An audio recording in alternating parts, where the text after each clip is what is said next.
Hello, everybody. I'm a practicing therapist and a doctoral student of psychology. Today, I want to talk about what to do when an avoidant shuts down. And basically, it's instead of continuously talking numerous times about the same topic. Of course, you will talk.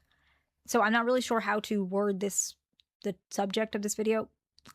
You'll get it. The point is, I'm not saying to be completely silent. I'm just saying to speak what you need and kind of let the pieces fall where they may.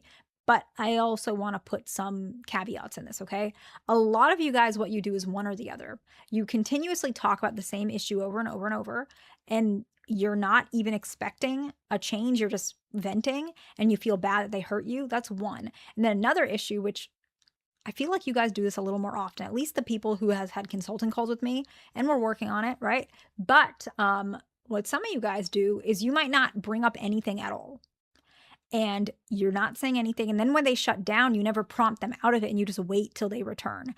And I think that this is something that's really important. Okay. There are a lot of advice out there among many different things. Okay. And I completely appreciate that. Not everyone fits one case or the other. But from my experience as somebody who's been working with avoidance for quite a while, someone who used to be an avoidant, I can tell you that if someone shuts down, an avoidant shuts down, and you just leave it there and you just let it fester or you let it whatever it is, they might feel better. That is true. But they also don't get any better. They just stay the same version of themselves. And I'm saying this as someone who changed, and I used to be really triggered about stuff like this. But when I would shut down, okay, and people just left me to my own self and I healed and then I came back when I was ready, this never let me learn. I just stayed that version of myself. But when I was challenged, like my significant other, he would challenge these things just automatically. He's very he's more confrontational than I am. And so when I would react this way, he would call it out like immediately. And at first, I remember because I was quite young, I was kind of like confused because no one's ever done that before, right? People would all just be like, that's the way she is. She's kind of distant. But he called it out in a way, it wasn't harsh, but he would say, like, he would set some sort of situation up. He would say, okay, I get that you need time. Let me know when you're feeling a little better so that we can talk about this again. He said it like very clearly. And at that point, that was odd to me, but it helped me to set a structure. And then naturally, I started doing that on my own. Naturally, I started when I felt like more calmer. I just naturally told him, hey, I'm feeling a little better. I'm not really ready to talk, but I do feel better. We can talk about other things. Like I was able to communicate that, or I say, yeah, we can talk about it. It helped me because he was able to say that. Now, that might not work for every case because I was young and so maybe it was easier for me. But I will say that these are things that I think can help instead when they shut down, instead of you talking about the same thing continuously and getting no result, because I want you guys to have results. And if you want a call with me, that's pinned in the comments. Okay. If you want to book a call with me and talk about your specific case. Okay. So the first one is I want you to speak directly what bothered you. Okay. I feel like you've been distant and I would appreciate more frequent texting. Okay.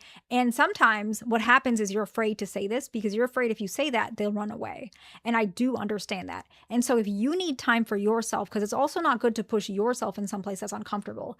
If you need time to build up to that, that's okay too. But I want you to understand that you need to say this at one point. You can't just never say it. You have to build up to this if you need to. If you're afraid, if you're anxious, attached, especially, saying this is going to be hard for you. But at one point, you should say this. Otherwise, they're not going to change. It's really hard, particularly for anxious folks, because they're afraid if they say something, the other person will get triggered. For fearful avoidance, what's interesting is you guys are afraid if I say something, I'm afraid that this person is going to make an assumption about me, or they're going to say something, or we're going to get into a fight, and I don't want that. So you guys kind of like dip out of that, right? But the reality of that is you're not changing the dynamic either, right? You're feeling anxious, but you're actually behaving avoidantly, okay? And so with fearful avoidance is interesting because your mind might feel anxious, or you might label something as anxious, but actually you're behaving more avoidant. That's what's confusing about if you're a fearful avoidant. But if you're anxious, what likely is you're afraid about overwhelming them. Now, there's one part I also want to point out. If you are male and this is pretty much only if you're male, okay? What I note, and if your partner is female, because it probably is more common if the partner is female. What happens is you're afraid that you cross her boundary and you make her feel uncomfortable because you don't want to be that type of guy who's like pushy. A lot of you guys say that, I don't want it to be where I'm just doing everything. I don't know if she is happy. I don't know if she's just going along with what I'm saying. And the reality is, particularly with female avoidance, just being honest with you, it's gonna feel like she's just follow the leader type of thing, but that is what she wants. Like, it's not, she doesn't want it any other way. She just won't say anything. Like, that is the way she operates. It's a lot of pressure on you because that means you pretty much have to do everything. I've had calls with you guys. I know it's weird, but you're gonna have to be even more direct about this. If you are a male and she's a female, often that's the most common dynamic, which means you might say, I feel like you've been distant. I would appreciate more texting. And if it's a female and you're a male, you might say, maybe we can do this. Or maybe if I text you tomorrow, we can have a conversation. Add some sort of insert of what actionable step. This is more particular. If you're a female and your partner is, it doesn't matter what your partner's gender is, but typically it's going to be like female or male dynamic. If you're a female, you can say, I would appreciate more texting, then let them do it, okay? Because if you add too much of a specific task, at least at this point, they might take it a little too much. However, female avoidance, they like that. So that's why that feels backwards. I don't even know if I explained that correctly because it's the opposite, even though it's the same of attachment style. So I may have to make a separate video on that, but we can touch on that another video, okay? The next one is remove yourself from the need of constant reassurance, okay? So reassurance is fine, but you don't want too much.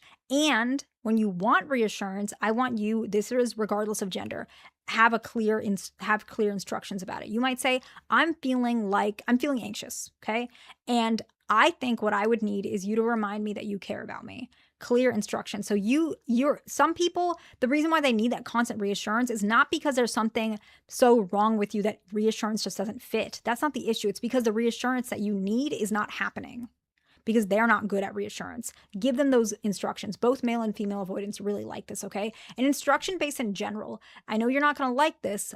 Well, some of you guys, if you've been watching my videos for a while, you already know this. Instruction based is always important in these relationships. I would like if you could do this, especially if you're a male and it's a female.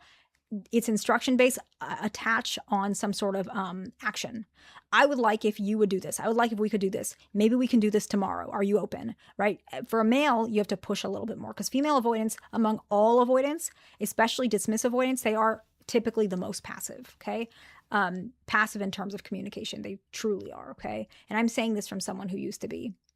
They're passive in relationships. They're not always passive in other areas, but they're just not used to that. They don't think about their emotions much, and they don't operate that way typically. It takes a long time. It's not on purpose. The next one is, if there's a part of you that knows your partner cares, stop denying it. Don't battle it. Don't be afraid to be wrong. Don't be afraid to be blindsided. Accept it. It's really hard. Even people who are secure, because I have had some calls with you guys, and some of you guys are literally secure. Like, I've evaluated you. You're secure. But the issue is maybe it's the first time you're dealing with an avoidant, and you might think, what's going on? Like, it seems like they care about me, but they're acting kind of strange. But there's a part of you that knows it, and you're afraid to accept that. I'm not telling you to tell them right away because sometimes that triggers them, but you have to accept it inwardly because that helps you to not react when they shut down. And they can also sense that you're confident. And so it makes them feel less concerned about whatever's shutting them down. And if they're a fearful avoidant, it also helps them with their anxiety, okay? And the next one is don't take their triggers personally. They're going to be triggered. It has nothing to do with you. Don't take it personal. They might say, we're not in a relationship. I don't like you. And I know that's hard to hear, but then they're still staying at your house or being with you every other day. Actions typically make a lot more sense with avoidance, and what their words say, it fluctuates depending on their mood. Even more particular with male avoidance, a lot of male avoidance, and excuse me for saying it if this is too blunt, but a lot of them have quite a temper, okay? And so the reality is sometimes they say it simply because they're mad. And a lot of avoidants say things that they have when their emotions are really flooded because they're not used to their emotions, they will say things they don't mean.